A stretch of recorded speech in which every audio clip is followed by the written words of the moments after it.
warahmatullahi wabarakatuh. Perkenalkan, nama saya Syahla Nur Nadila dengan NIM 182650001 dari Prodi Pendidikan Anak Usia Dini dengan mata kuliah Perkembangan Motorik Anak Usia Dini yang diampu oleh ibu dosen saya, Ibu Fitra Mulyati MM. Nah teman-teman, pada video kali ini saya akan membahas tentang penilaian perkembangan motorik anak usia dini. Simak terus ya teman-teman videonya. Langsung saja saya masuk ke pembahasannya, yaitu pengertian penilaian perkembangan anak usia dini. Nah, di sini menurut Hartati, perkembangan anak merupakan landasan penting sebagai dasar bagi guru dalam mengembangkan kegiatan pembelajaran yang sesuai dengan usia dan kebutuhan anak. Untuk merancang kegiatan yang sesuai dengan aspek-aspek tersebut, guru perlu melakukan analisis kebutuhan dan perkembangan anak terlebih dahulu.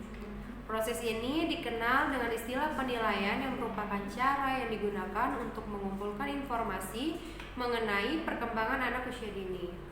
Penilaian perkembangan anak usia dini menurut Epstein dalam Hartati adalah proses dalam mengumpulkan, menyatukan, dan menginterpretasikan informasi mengenai perkembangan dan belajar anak usia dini. Selanjutnya saya akan membahas tujuan dan fungsi penilaian perkembangan anak usia dini. Yang pertama itu tujuan penilaian perkembangan anak usia dini. Adapun tujuan penilaian perkembangan anak usia dini menurut Suyadi. Yang pertama itu mendeteksi perkembangan dan arahan dalam melakukan penilaian diagnostik ketika terindikasi yang meliputi deteksi tentang status kesehatan anak usia dini, kepekaan indera, bahasa, motorik kasar, motorik halus, dan perkembangan sosial emosional. Yang kedua, mengidentifikasi minat dan kebutuhan anak usia dini. Yang ketiga, menggambarkan kemajuan perkembangan dan belajar anak usia dini.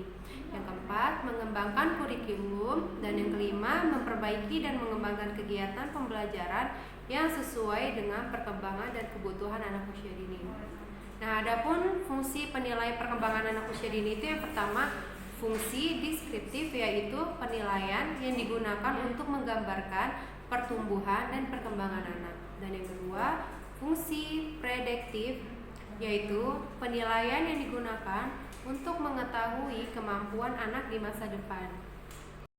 Selanjutnya, perkembangan fisik anak dapat diklasifikasikan menjadi dua aspek, yaitu yang pertama, perkembangan motorik kasar, merupakan perkembangan gerak yang meliputi keseimbangan dan koordinasi antara anggota tubuh seperti merangkak, berjalan, melompat, atau berlari.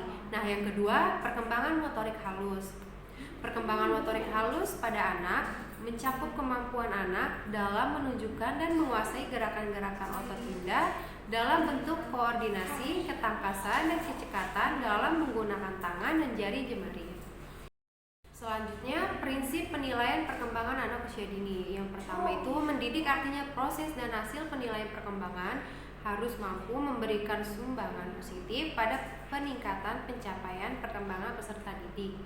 Lalu yang kedua, sistematis perkembangan anak berlangsung secara sistematis, artinya bahwa perkembangan itu berlangsung mengikuti pola tertentu yang terjadi secara teratur.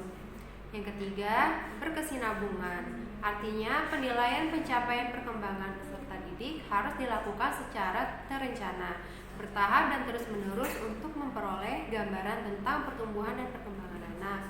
Dan yang keempat, menyeluruh penilaian yang dilakukan harus mencakup semua aspek perkembangan yang meliputi nilai-nilai agama dan moral, motorik, kognitif, bahasa, serta sosial emosional. Semua aspek perkembangan yang diinginkan menggunakan berbagai jenis teknik penilaian yang sesuai dengan kebutuhan. Yang kelima, objektif dan adil, berarti penilaian didasarkan pada prosedur dan kriteria yang jelas, tidak dipengaruhi subjektivitas penilai. Yang keenam, terpadu penilaian yang dilakukan oleh pendidik merupakan salah satu komponen penting dari kegiatan pembelajaran, dan hasil penilaian benar-benar dijadikan dasar untuk memperbaiki proses pembelajaran tersebut. Yang ketujuh, akuntabel, penilaian harus dapat dipertanggungjawabkan baik dari segi teknik, prosedur, maupun hasilnya. Terutama hasilnya harus mampu membedakan perilaku peserta didik dalam perilaku nyata. Dan yang terakhir, terbuka hal ini mengandung makna bahwa prosedur penilaian, kriteria penilaian, dan dasar pengambilan keputusan dapat diketahui oleh pihak yang berkepentingan. Nah, lalu untuk pedoman penilaian perkembangan anak usia dini, yaitu yang pertama itu ada BB, yang artinya belum berkembang. Bila anak melakukannya harus dengan bimbingan atau dicontohkan oleh guru. Nah, yang kedua itu MB, yang artinya mulai berkembang. Bila anak melakukannya masih harus diingatkan atau dibantu oleh guru. Dan yang ketiga BSH, yang artinya berkembang sesuai harapan. Bila anak sudah dapat melakukannya secara mandiri dan konsisten tanpa harus diingatkan atau dicontohkan oleh guru. Dan yang keempat itu BSB, yang artinya berkembang sangat baik. Bila anak sudah dapat melakukannya secara mandiri dan sudah dapat membantu temannya yang belum mencapai kemampuan sesuai dengan indikator yang diharapkan. Nah, selanjutnya kita memasuki pembahasan yang terakhir, yaitu kesimpulan. Nah, dari kesimpulan ini, penilaian dilakukan untuk mengetahui nilai dari sesuatu. Dalam pelaksanaan program, penilaian dimaksudkan untuk mengetahui nilai semua hal yang berkaitan dengan kegiatan pelaksanaan program, yaitu nilai anak, nilai guru, dan nilai program. Untuk memperoleh nilai yang benar, menggambarkan nilai sebenarnya dari sesuatu atau anak yang dinilai. Guru hendaknya memenuhi prinsip-prinsip standar yang berlaku di sekolah dan kurikulum yang ditentukan pemerintah. Terima kasih untuk semuanya yang sudah menonton. Semoga ilmunya bermanfaat. Terima kasih banyak. Wassalamualaikum warahmatullahi wabarakatuh.